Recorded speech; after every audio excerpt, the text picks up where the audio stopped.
So, what if I told you there were cheat codes to life? Seriously, we're about to break down some incredibly powerful principles from a guy who lived one of the most extreme lives you can imagine. He went from homeless to a monk to a multi-millionaire CEO.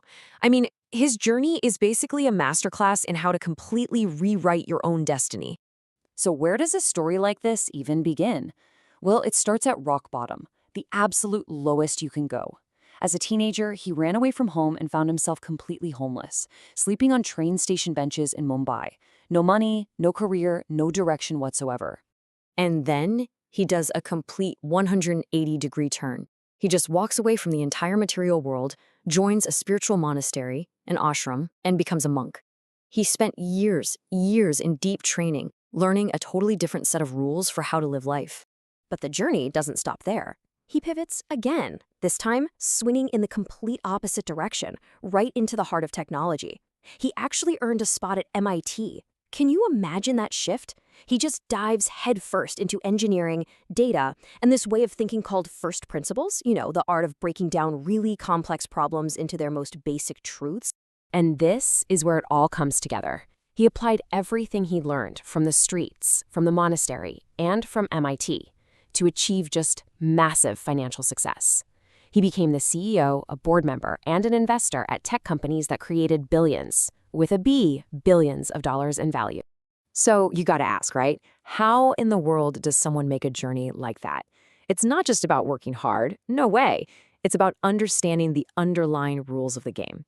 It's about learning the cheat codes for your mind, your career, and your finances. Okay, so the first and most important set of cheat codes isn't about what you do, but how you think. It's all about rewiring your internal operating system before you try to change anything in the outside world. All right, get ready for this, because this is probably his most controversial idea. Stop following your passion. Yeah, I know, it sounds like terrible advice, right?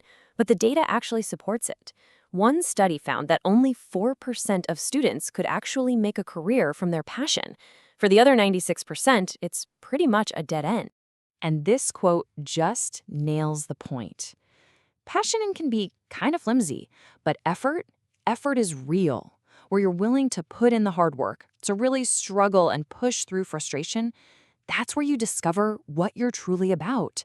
And you know what? Passion usually follows that. Now, during his time as a monk, a senior teacher gave him this simple but really profound equation for happiness.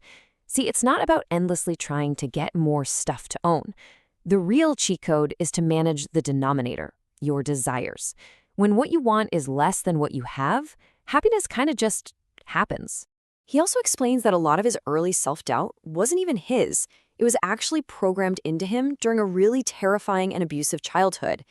These negative words from his father created this invisible prison in his head that he carried around for decades. And so that's the crucial point here. We have to question the negative labels we carry. Are they based on reality? Or are they just echoes of someone else's voice, someone else's pain? Figuring out where they came from is the very first step to breaking free. Okay, so once your internal code is getting rewired, you can start building a powerful engine for your career. Let's talk about turning your work from just a chore into a real wealth creation machine. His career wasn't some overnight success story. It was a 20-year journey that started at the very, very bottom. He describes his first job as being a help desk guy in a tiny, dark, windowless room that was crammed with smelly cables, but, and this is the key, he treated it as a paid opportunity to learn. He put in something like 15,000 hours in 5 years. He gives a ton of credit to MIT for teaching him this super practical approach. Their motto is mind and hand. Don't just sit around thinking, build something. Get your idea out of your head and into the real world as fast as you can, because you will always learn the fastest from what breaks. This is the fundamental transaction of any career, and it's a cheat code a lot of people forget. Your income isn't determined by how hard you work. It's a direct reflection of the value you create for other people. You offer more value, you make more money. It is that simple. All right, let's get into the financial cheat codes that build real long-term wealth. We're not just talking about a bigger paycheck here, but a future where your money starts working for you. The single biggest financial cheat code, hands down, is compound interest. Einstein supposedly called it the eighth wonder of the world, but here's the catch. It only works if you give it its most important ingredient, which is time. Starting just 1 decade later can cut your final result by more than half. That's just wild. So what's this 40%? Well, this number represents a really painful lesson.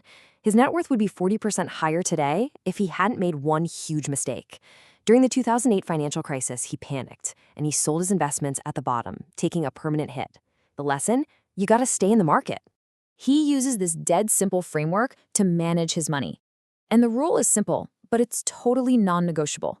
You only get to fund the enjoyment bucket after you've taken care of your emergency fund, your essentials, and your equity investments. Foundation comes first, fun comes second. This really highlights a crucial shift in mindset. As he puts it, salary buys you furniture, equity buys you a future. Think about that for a second. A salary has a cap, right? But equity, owning a piece of a business, has pretty much unlimited potential. That is the real path to wealth.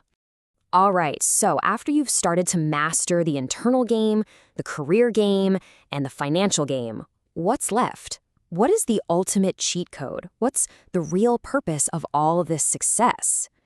And here it is, the final realization, is that personal success isn't really the goal. It's just a byproduct. The real game is about the positive impact you have on other people. Your wealth, your status, your achievements, they're all just an echo of the value you've created for others. He shares this profound Native American saying to frame the whole idea of legacy. It's not about the money you leave behind in a will. Your real legacy is the memories that you create in the hearts and minds of other people through your actions and your kindness. And that brings us to the final question for all of us to think about. It's not about what you achieve, but what you contribute. When it's all said and done, what are the stories people are going to tell about your impact? What is the echo that you want to leave behind?